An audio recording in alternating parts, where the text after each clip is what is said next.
Welcome to the Daily Dev Talk with me, Adrian Nantchev, where we explore and share experiences, stories, and lessons 7 days a week from across the games industry, helping you make the best game you can. Stay tuned for today's episode. Good morning, Overload Nation.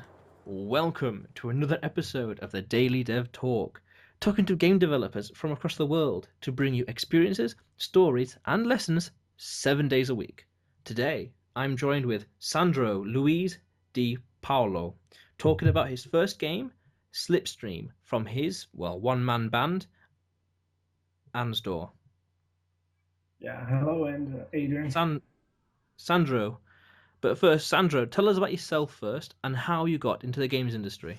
Well, my name is Sandro. I'm a 26-year-old from Brazil. I live in a city called Belo Horizonte. I've been I've been into game development for a long time.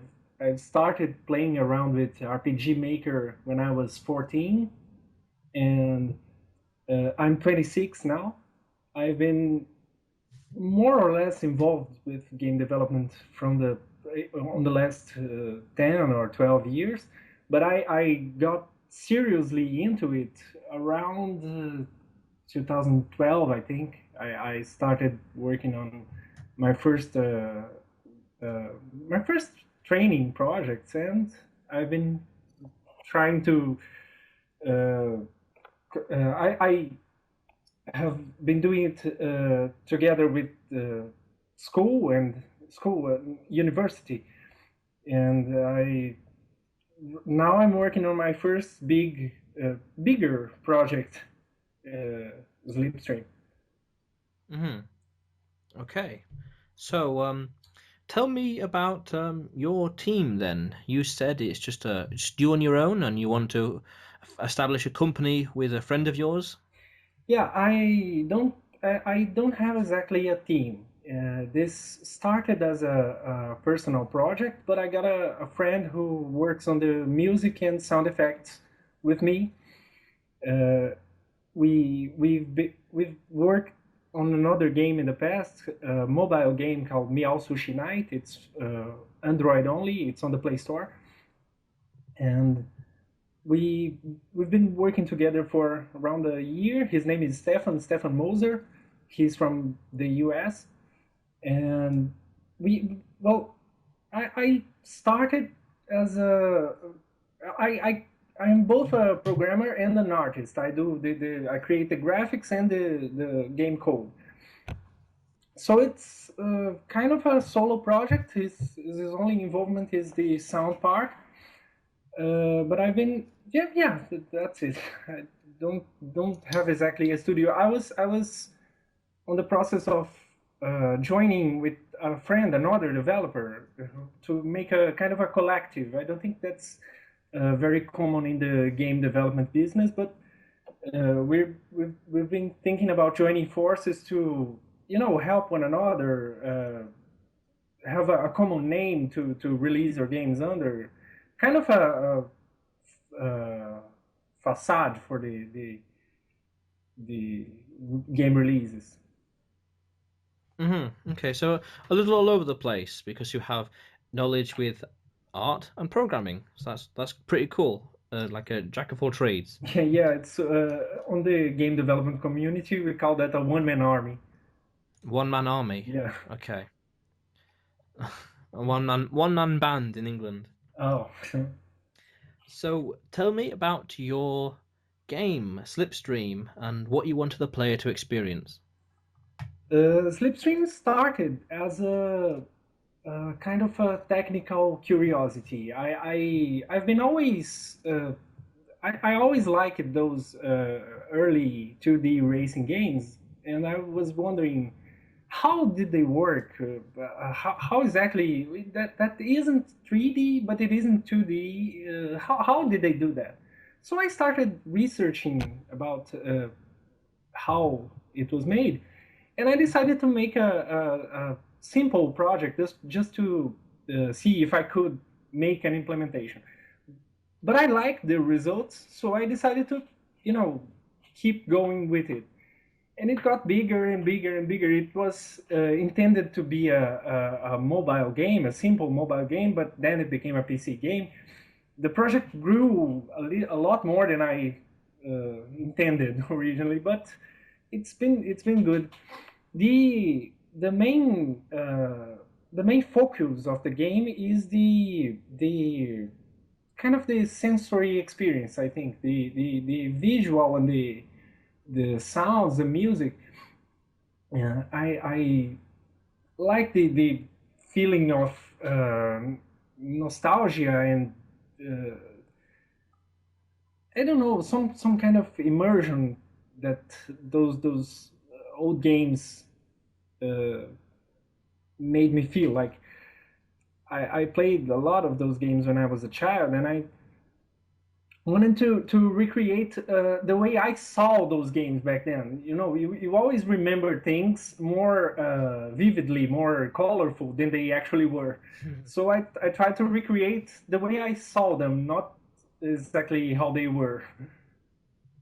And Yeah, that's yeah, it. that's cool. Yeah, I know what you mean. They were a lot more imaginative back then. Yeah. Things that were very low poly looked absolutely amazing and high def and ultra realistic. Yeah, yeah. Yes, oh yes. I remember playing some games on the PS1 and it's like remarkable graphics, and looking back and it's like, no, this Yeah, is they very look very terrible basic. now. Oh yeah, yeah. The draw distance, polygons, and it's like maybe even a frame rate, but it was like, no, this is not very beautiful. So when it came to promoting Slipstream, what strategies worked for you and what didn't work so well? Well, I'm a very small scale developer. I don't have a lot of experience. I don't have a lot of contacts in the scene, the game dev scene. But one thing that made a lot of difference for me was to set up a press release, set up this is something a lot of small scale developers like me don't tend to do. They I know a lot of people who post about their game on Tumblr, on social media, Twitter, but there isn't. They don't set up a centralized source of information about their game. I when I started my Greenlight campaign, I decided to make a page, a simple HTML page with videos, screenshots, a text description of the game, and I just left it there. I created a page and linked to it whenever whatever I could in the Greenlight page, in the demo releases on itch.io, and that attracted some attention. It didn't attract attention, but it helped people who wanted to write but didn't know what to write about it. Hmm. That was very important. Have a good having a good source of information about the game helped a lot.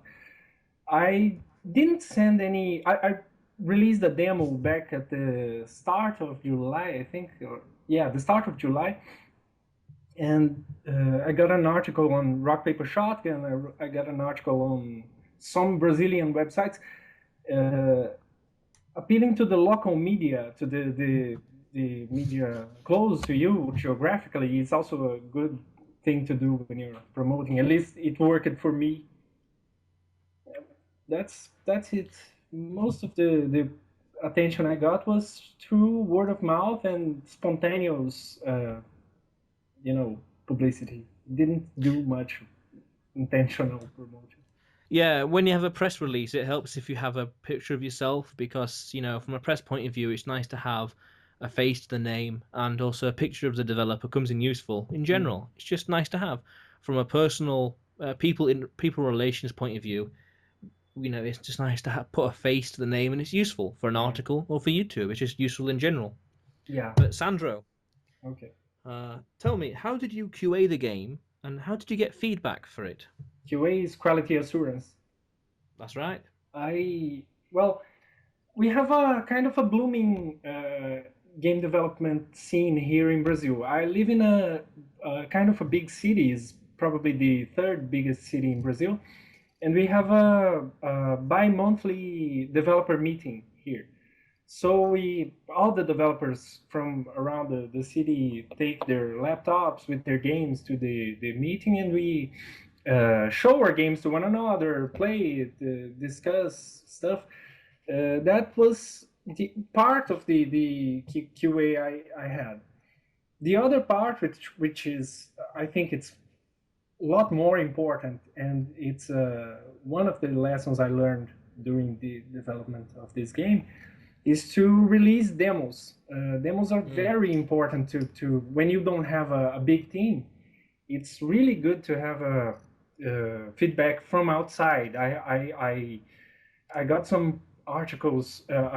Some people wrote about my demo, and I read the comments they left in the articles, like on Rock Paper Shotgun, on some other websites. I always read the comments and try to see them. People tend to be harsh. People don't think like, oh, it's a small indie developer. They criticize it without, uh, you know, they openly criticize it without a worry about your feelings. But it's good. I like the how frank, how harsh they are. It's the best feedback I could have. I tried to address all the issues they raised, and I think I did an okay job with that. Okay, so okay, so you really pursued negative comments and feedback. Yeah. I like to give people an opportunity to talk about. I like to give people an opportunity to talk about the game without knowing me, without giving a face to the game, like you said about the picture. I like when Hmm. they talk about, like they talk about the game like if it was a commercial product, just a commercial product that you're free to criticize without worrying about someone's feelings. That's the real issues are there. I understand. That's interesting. So, what was cut from the game and why? Well, if I could make the game I had in my mind, I would make all the art of the game in HD, like not pixel art, the HD resolution. But I don't know. I don't think that's going to be possible because it's more expensive. It takes more time to do. I'm not very confident in my painting skills, so I feel better working with pixel art with smaller resolution sprites. So I think that's it. But there wasn't much that. Oh, another thing that I'd like to ship with the game, but I don't think it's going to be possible, is a track editor. I made a track editor to create the game tracks myself, and I'd like to make it publicly available, but I don't think it's going to be possible because I kind of rushed the development. It isn't very reliable, and I need a way to make the to allow people to share the tracks online. It would require a structure that I'm not able to provide right now. Maybe one day. Hmm. Oh, I understand. Maybe it's because you're too small and was it one man army Yeah.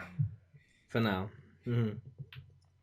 So, what was the biggest thing you learned while working on the game? Well, I think this is going to be a kind of a boring answer, but the I learned a lot of math, programming, art, the game development stuff. I learned about game development process as a whole because, I said, I am a one man army. I work almost all alone. So I learned about the whole process from start to finish, from what do you need to you know to go from an idea to finish it, more or less finish it. It's not finished yet, but a concrete tangible product. And Hmm. it takes all kinds of skills, not skills, but you need to be available to do anything that's needed. Like one day you're doing PR, one day you're doing art, one day you're doing programming. You need to be ready for everything. That that's the Yeah. most important part. Oh yeah. I know what you mean. So, what was the worst thing that happened, and how did you overcome it? Well, the worst thing that happened was, I think, pretty late into development. I decided to add controller support to the game because it's a kind of it's the kind of game you play laying on a couch, sitting on a couch, or you know, with a controller in a big TV. It's not a PC style game. It's not a game like an FPS or a strategy game. So I think it needed controller support, gamepad support, joystick, Hmm. and it's kind of hard to deal with controllers. It's they are pretty different from one another. They work pretty different. They aren't. There isn't a standard, and they work different across different operating systems. My game is multi-platform, so I needed something that worked on Windows, Mac, and Linux, and it was it trying to do that left me it made me have to rewrite a lot of stuff in the game, and it was a mess. I finished it a few weeks ago, and I am still, kind of traumatized from trying to work with controllers. But in the end, I think I the solution I found to this problem was uh, not trying to cover every case. Some people sometimes complain about uh, why aren't different controllers supported? Like most games have support for the Xbox controller, but not from, you know, those generic Chinese controllers you find in the stores. And there's a reason for that. It's not elitism. It's not because we love Microsoft. It's because it's hard to work with different standards. So I decided to, be less flexible, to just give support to the Xbox controller, and well, that's all I can do for now. I'll trying to make rebindable keys, customizable controls. It's hard. It's Oh, I can understand. complicated. But As I remember, the solution was trying to. There's a common saying in programming that sometimes you need to be less flexible. A less flexible approach is usually better, and that's the kind of solution I tend to adopt. It's the kind of solution I tend to go for when I have when I'm dealing with something that I can't, with a problem that I can't solve. I usually think, how can I make this less flexible but still good enough that it will cover most of the cases? That's usually the solution. yes, I remember when I was programming for a very short period of time in the Unreal Engine 3 Yeah. with UScript. Mhm. We had to do rebindable keys and such, and total nightmare as Yeah. regards to the ini files and stuff like that. Just like code that can be customized and exposed, as I remember it. I remember the basic terminology, and yeah, to expose some variables so the player could change them later on, and also, Yeah. crazy nightmare. The most the worst part is that modern old controllers used to have only buttons. It's simple to deal with buttons. Mm. The complexity is relating to the axis, to an analog input. Yeah, Uh, and you dampening have as to deal well. with uh, different different controllers treat different axes in different ways. It's a mess. Mm. I can understand. Not to mention there's things like dampening that can happen as well. Yeah. Hmm. So, what was the best game dev purchase you made? Whether it was a software license, top quality piece of hardware or equipment, or simply a comfortable chair, good desk, and a second monitor. Well, I thought about that for a while. my I, I I tend to use open source software exclusively. I don't. It's not a political statement. Not that kind of guy. But I like open source software. It tends to fit my workflow better because usually they are. I don't know. I just feel better with the way they're made. I don't.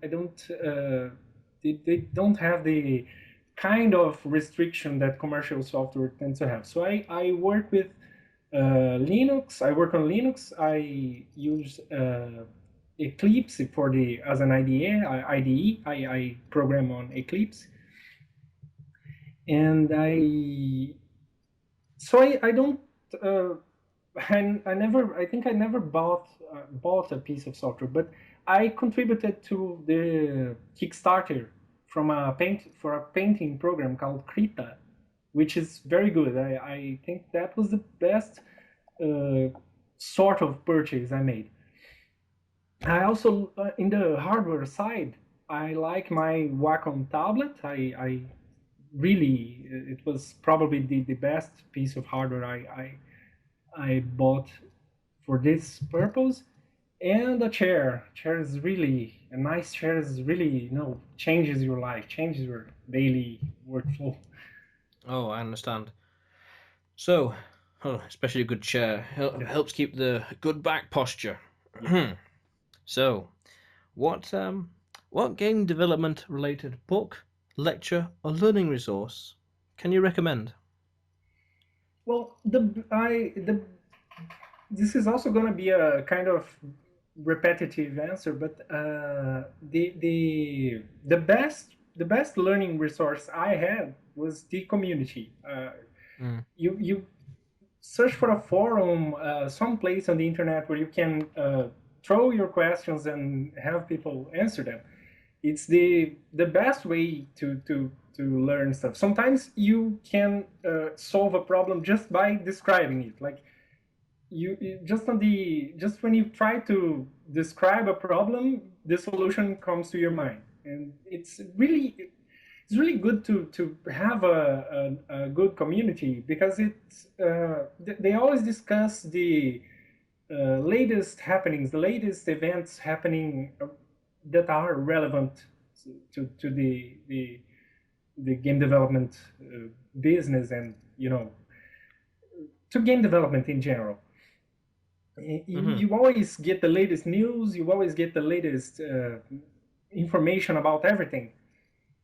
On the book side, I like it's not related to game development, but the original, the C programming language book is pretty good. I like that book a lot. And there's a free book online called I don't remember the name, but it's something like Game Development Design Patterns, something like that. It's freely available online. It's also available to buy, but there's a free version online. It's really good.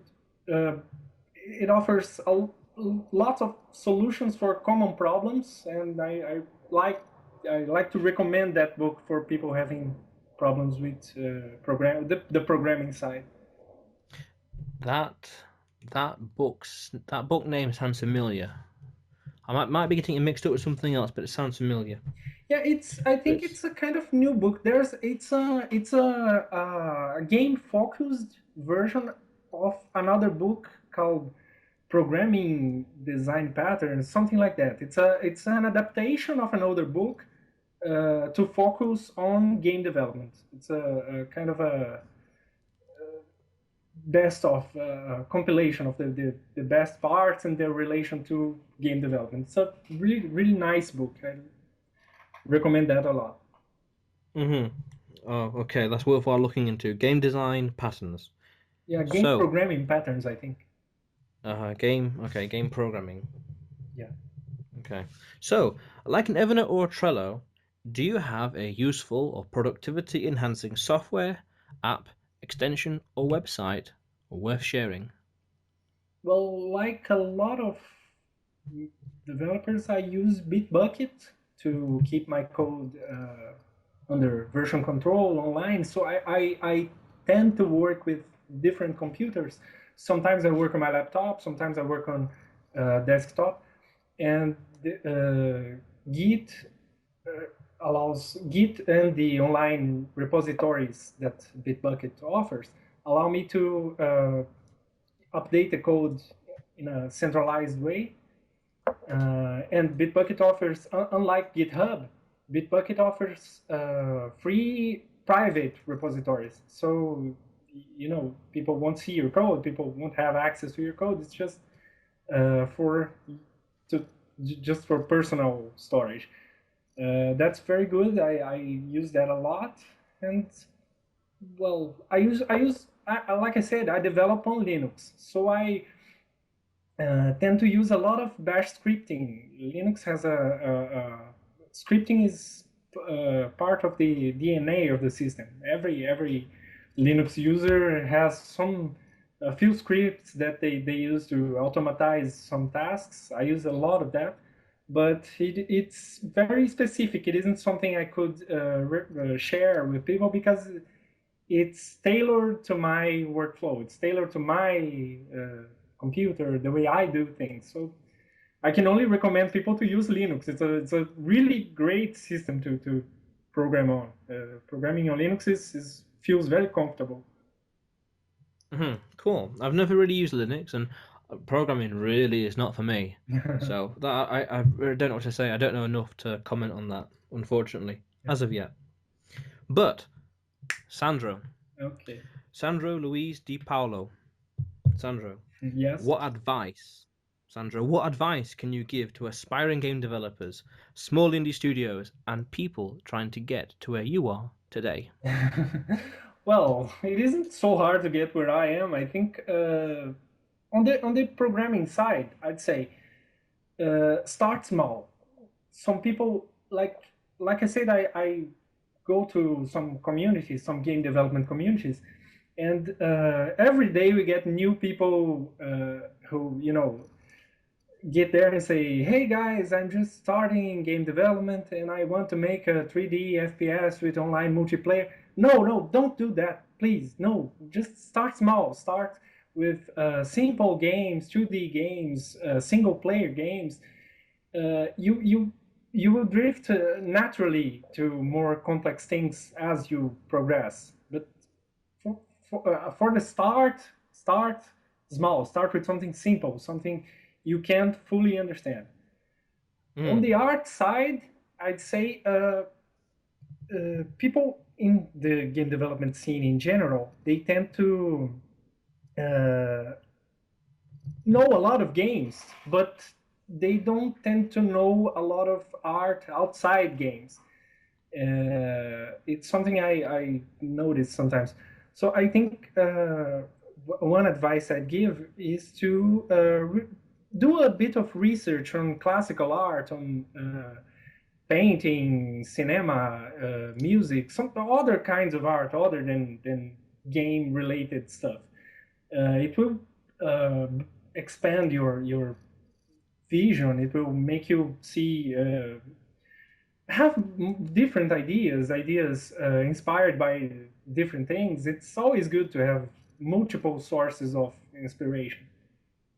I agree with that. That's not something I really thought of before, but I can agree with that. Yeah. Looking at art, there's always something else to learn from it. There's Yeah. always something else to gauge from it. Yeah, That's there's at least 5 centuries of art tradition of people, Renaissance. from the Renaissance onwards, and people have been, always trying to do something new, and it's kind of arrogant to think that right now in the 21st century we have the best that the best that the world ever had. No, a lot of good stuff. There's a lot of good stuff in the past, and people should look after that. Should try to get inspiration from other. I understand. Yeah. So, Sandra, what is next for you, and what's the best way to contact you? What is next for me? Yes. Well, when is the game going to be released, or my game was what's on the horizon? Slipstream was recently greenlit, so it's gonna be released on Steam this year. I'm finishing the game and adding polish, finishing the last parts of the game, and then I'll release it. I hope in the third quarter, still in the third quarter of the year, September probably. And how to contact me? I have a website, ansdor.com, ansdor.com, and well, yeah, that's the the main contact I have. My email is me@ansdor.com, and well, yeah, that's it. Well, that is very cool, Sandro. A lot of stuff worth checking out. Yeah. But it appears that we're out of time for this episode of the Daily Dev Talk. A lot of stuff worth considering and remembering. That you wanted to recreate some technical curiosities from your childhood. That you use a lot of open source software, not because of political reasons, but because you like the way they are suited and developed. Yeah. So a lot of cool stuff. I wish you well on future endeavors with Slipstream and other things yet to come. Thanks a lot. So, stay tuned, Overload Nation. More videos to come. Thanks for listening to today's episode of the Daily Dev Talk with me, Adrian Nantchev. If you are a game developer that wants to get your name and game out there and to share your experiences and stories, or you have feedback or opinions of the show, then contact me at info@gameoverload.co.uk. That's info@gameoverload.co.uk. Stay tuned for tomorrow's episode, more to come.